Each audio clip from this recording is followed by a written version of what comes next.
ఆస్తి కోసం అమ్మను అనాథ చేసిన కొడుకులు. మెహబూబాబాద్ గార్ల గ్రామానికి చెందిన నరసమ్మకు 3 కుమారులు కాగా 3కి వివాహం చేసింది.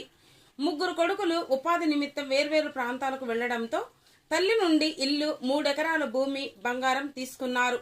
కాలక్రమంలో ఇల్లు పాడుబడి కూలిపోవడంతో తల్లిని కొడుకులు ఒంటరిగా వదిలివేయడంతో నరసమ్మ వీధి పాలై ఇప్పుడు భిక్షాటన చేసుకుంటుంది. తనకు న్యాయం చేయాలని, కాసింత ఆకలి తీరిస్తే చాలని ఆ వృద్ధురాలు ప్రాధేయపడుతుంది. నాన్న నాకు 3 కొడుకులు. నాన్న 3 కొడుకులు అన్నం పెడతాలేరు. అన్నం పెట్టకుండా బజార్లలో ఆడుకొని తిట్టాను. నాన్న కొడుకు పువ్వు పెడతారని పైకి ఇచ్చారు. నాన్న పేర్లు నరకమ్మ. మీ పెద్ద కొడుకు పేరేంటిది? సీను.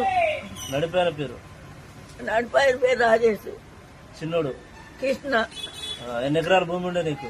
2, 3. 3 ఎకరాల భూమి ఉండే. 3. ఉన్న ఇల్లు కూడా కొలగొట్టేరా? కొట్టుకున్నాడు. డబ్బులు ఇస్తే భాస్కర్ గారికి అమ్ముకున్నాడు, పంచుకున్నాడు డబ్బులు. ఇప్పుడు ఏం కావాలా నేను? బో పెడతాలేదు నాన్న. ఏడ తింటున్నావు మరి? నన్ను పెట్టిన తింటాను, లేకుండా అడిగారు డబ్బులు చెక్క పడుకుంటాను. పడుకోవడం ఎక్కడ పడుకుంటున్నావు మరి? ఇల్లు లేదు కదా? గద్దెల మీద పండుకుంటాను.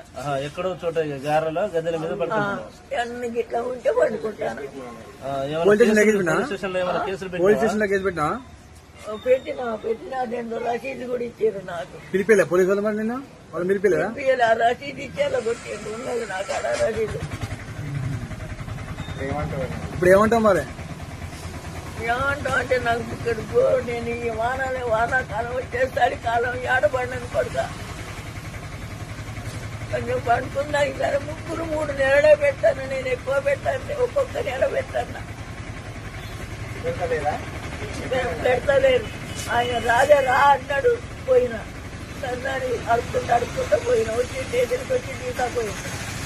తాగుతాడు, పంచాయతీ పెట్టుకొని గోల పెడతాను. ఇంత వాము నాకు పెట్టుకుంటాను భయం పడి. నేను ఉండను అదే లెక్కన. గొలుసుని దిందులు తీసుకుపోయాను నాన్న. రాజేష్ తీసుకుపోయాను. చిన్నోడా? నడిపోడు. అయితే వాళ్ళకి ఎరుకైతే అన్ని వాళ్ళకి ఇస్తారో నీ తోడు పెడతాడు అంటారు.